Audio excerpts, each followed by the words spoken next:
Bom dia, sexto ano, tudo bem? A nossa aula de ciências, nós vamos começar o nosso livro 2, tá? Unidade 2, capítulo 1, né? Sobre organização do corpo humano. Então, o que nós vamos estudar na nossa aula de hoje? Nós vamos estudar a célula, tá? Vocês já ouviram falar em célula? Bom, a célula, né? Ela foi descoberta, né? Na sua propriedade, por um cientista conhecido como Robert Hooke, tá? O que foi que ele fez? Em 1665, né, ele confeccionou um microscópio bem simples. Esse microscópio, ele ficou conhecido como microscópio óptico, tá?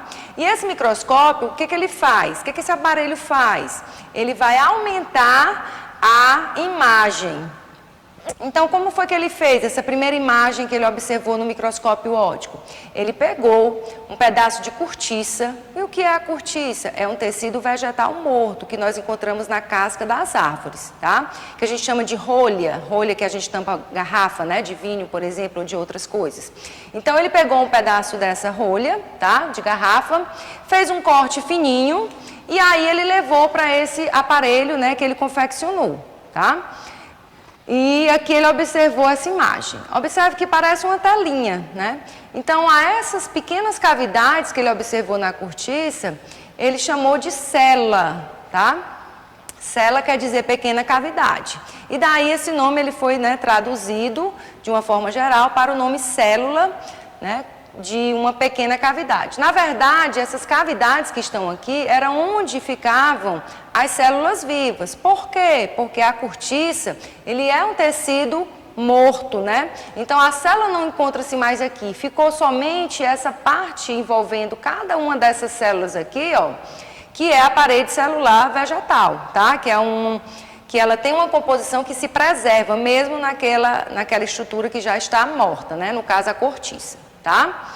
Então, depois disso, né, Theodor Schwann e Matthias Scheder, né, também no século XIX, eles criaram uma teoria chamada de teoria celular. E o que diz essa teoria? Essa teoria diz que a célula é a unidade básica da vida, ou seja, todo e qualquer ser vivo, ele tem que ter célula.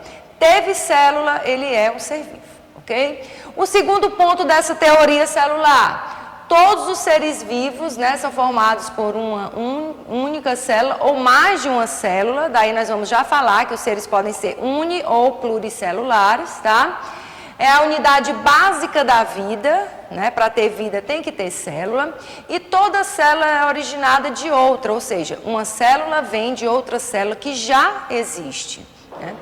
Primeiramente, o primeiro microscópio, né, que foi criado foi o microscópio óptico, né, já no século XX, em 1931, tá? Esse cientista, Ernest Rutherford, né, ele criou o microscópio eletrônico. E qual é a diferença, professora, do microscópio óptico para o microscópio eletrônico? É porque esse microscópio eletrônico, ele amplia muito mais vezes, né, do que o microscópio óptico. Tá? Então, ele chega a ampliar, né, o objeto, aquela imagem, em até 500 mil vezes. E daí nós temos dois tipos de microscópios eletrônicos. O microscópio de transmissão e o microscópio de varredura. Tá? O de transmissão, a gente observa, né, estruturas em cortes muito finos, tá? E o de varredura, ele tem uma ampliação de superfície. Então, dá para você observar na estrutura da superfície daquele material que você está visualizando, ok? Então, a teoria celular, não esqueçam, tá? Ela tem 3 pressupostos. A célula é a unidade básica da vida, né? Todo ser vivo é formado por uma ou mais células, dependendo do tipo, e toda célula se origina de outra célula que já existe, tá? Então, quem é que estuda a célula, né? De uma forma geral, é uma parte das ciências biológicas que nós chamamos de citologia. Cito vem de célula, logia vem de estudo, né, de logos. Então, é o estudo da célula. Então, nós vimos anteriormente, de acordo com a teoria celular, que a célula é a unidade básica da vida, ou seja, é a unidade morfológica e fisiológica de todo ser vivo. Ela origina-se de outras células pré-existentes, né, a partir de outra célula. Nós encontramos partes da célula, como o citoplasma, que tem várias estruturas que nós vamos mostrar adiante. Tá? Tem um material genético que é o DNA e é o local, né, na célula onde ocorrem todas as reações metabólicas para que o nosso corpo ele possa funcionar de forma bem eficiente. Bom, em relação a como é que são essas células, professora? As células, a sua forma, ela varia muito. Observem aqui que nós temos vários tipos de células, né? Aqui o espermatozoide, aqui o miócito, que é uma célula muscular, os leucócitos, que são células de defesa, né? O neurônio, que tem essa forma aqui bem bonita, né? Tá? Uma forma estrelada. Então, a forma da célula está relacionada com a função que ela vai exercer, ok? Bom, e o tamanho, né? O tamanho das células.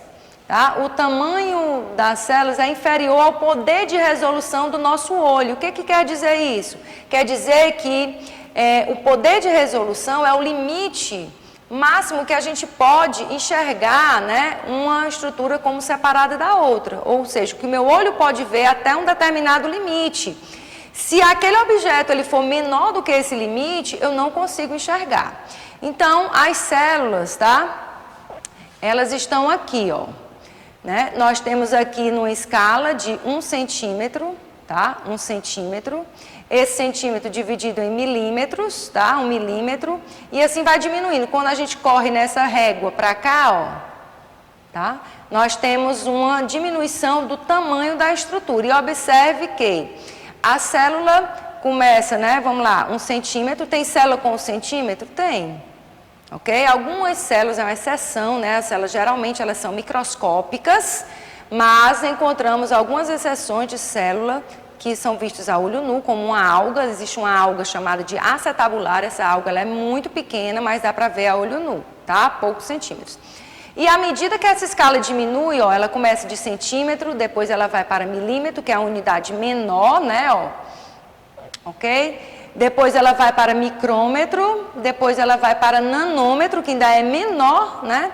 E depois ela vai para angstrom, que já seria a parte aqui de átomo, né? O átomo já tem essa unidade aqui de angstrom. Então, átomo é a menor unidade da matéria, ok? Os átomos se organizam em moléculas, né? Os vírus estão aqui, ó. E aqui estão as células, micrômetros, tá? Dependendo do tipo, né?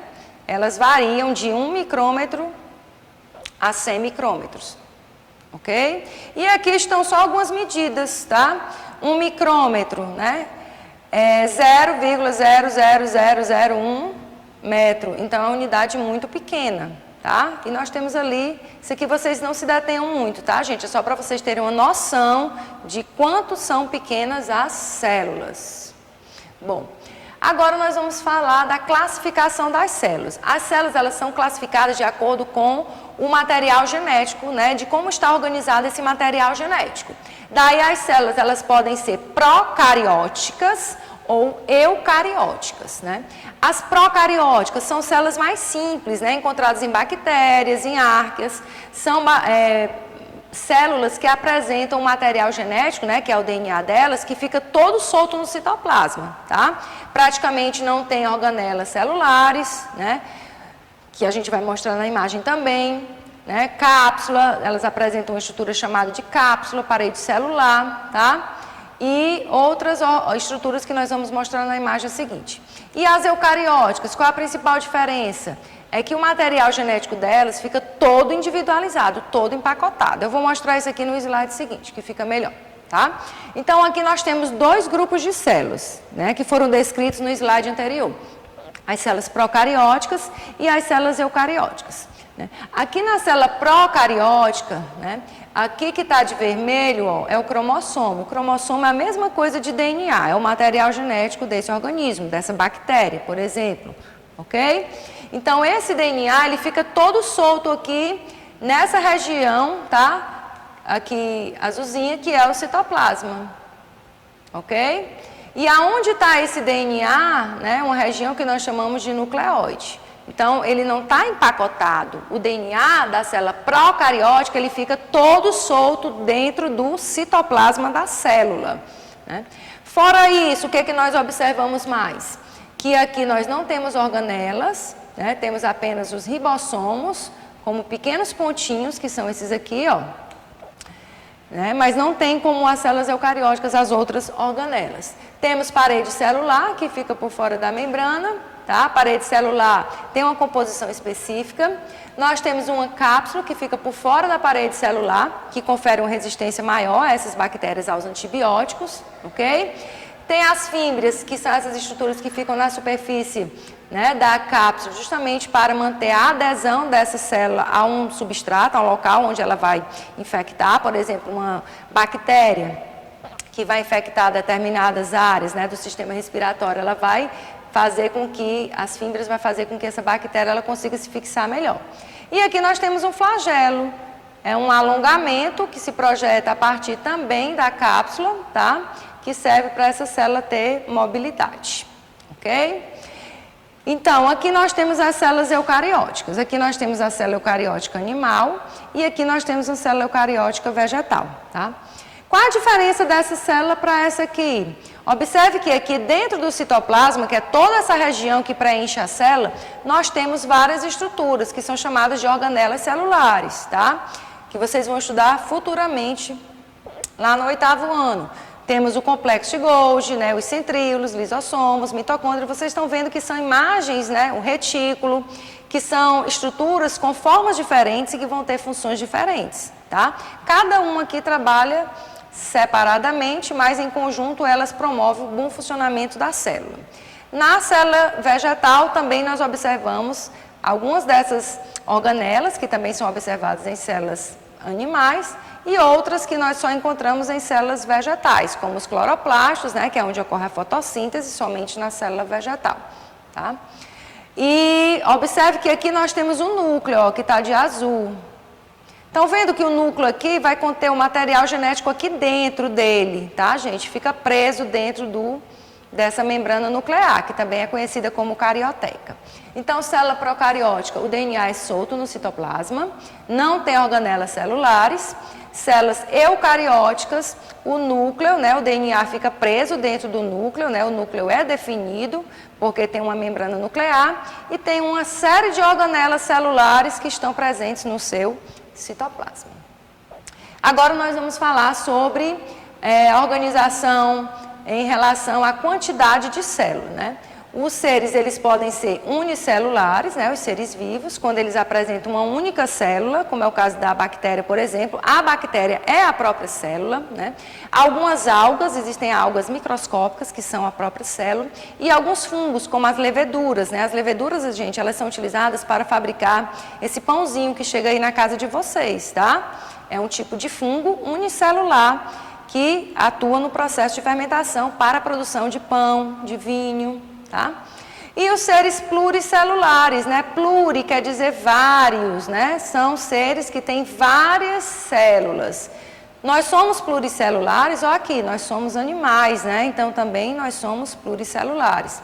As plantas, algumas algas, aquelas algas quando você vai para a praia, né? Que você dá um mergulho e de repente sai lá todo cheio de alga pregado nos seus cabelos, né? E tudo. E alguns fungos também, como os champignons, né? Os cogumelos são champignons. Os cogumelos, eles são fungos pluricelulares, tá? E no nosso corpo humano, né, como a gente viu, nós temos várias células, né? Nós temos cerca de centenas de trilhões de células que formam o nosso corpo, tá? Então, em relação à quantidade de célula, os seres podem ser unicelulares, única célula. Pluri, várias células. Agora nós vamos pegar aí o nosso material, tá? O nosso livro, página 269, vamos aí para o desenvolver e aplicar. Ele mostra, gente, uma prática aí, tá certo? Essa prática, nesse momento, não é muito viável, né, de vocês realizarem. Porém, se conseguirem, bem, mas por isso que eu resolvi escolher para a gente fazer aqui junto, tá bom? E o que essa prática mostra? Para retirar, né, a folha de uma alga, né, do gênero Elódia, colocar isso aí numa lâmina, cobrir com uma lamínula e levar ao microscópio, tá? Então, a gente não tem como fazer, nesse momento, essa prática. E ele traz, né, para facilitar aí, no caso, uma imagem que mostra esse resultado, tá? Ele diz, observe a folha no microscópio e no círculo ao lado, faça um esquema do que você vê, certo? Então, nesse caso, nós vamos mostrar aí os cloroplastos. Me arranja aqui só o pincel, por favor. Não, então vamos lá. Nós temos os cloroplastos, que são esses pequenos pontinhos que nós observamos, né? Na célula, tá? Que vocês vão pintar direitinho. Vocês podem pesquisar isso aí na internet, inclusive, né? Colocando imagem de uma célula elódia, tá? Que é uma alga. Aí depois a gente faz o desenhozinho. Na segunda questão diz o seguinte: qual é o formato das células? Então vamos anotar aí, tá bom? O formato dessas células que nós estaríamos observando seria um formato regular, tá? Retangular, na verdade. O B, como elas se dispõem, né? Elas estão dispostas lado a lado, tá bom? No item C, qual é o aspecto do cloroplasto, né? Ele tem um aspecto oval, né? Ele tem um aspecto ovalado e tem uma coloração esverdeada, tá certo? E no item D, explique por que os cloroplastos se movimentam, né? Eles se movimentam por quê? Porque eles procuram encontrar uma maior luminosidade para que eles possam realizar o processo de fotossíntese, ok? Então, no item primeiro aqui, a gente vai deixar para fazer o desenho para a próxima aula, tá certo? Vocês podem pesquisar na internet, né?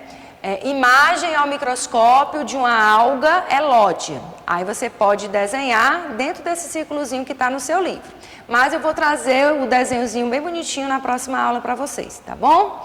Então, a nossa aula de ciências, né, vai ficando por aqui, tá bom? Resolvam as atividades, né? Deixa eu só ver aqui. As atividades de casa, elas são da página 266 e 267, tá? Interação. E da página 269 também a seção interação, ok? Tenham todos uma boa semana e até a próxima aula.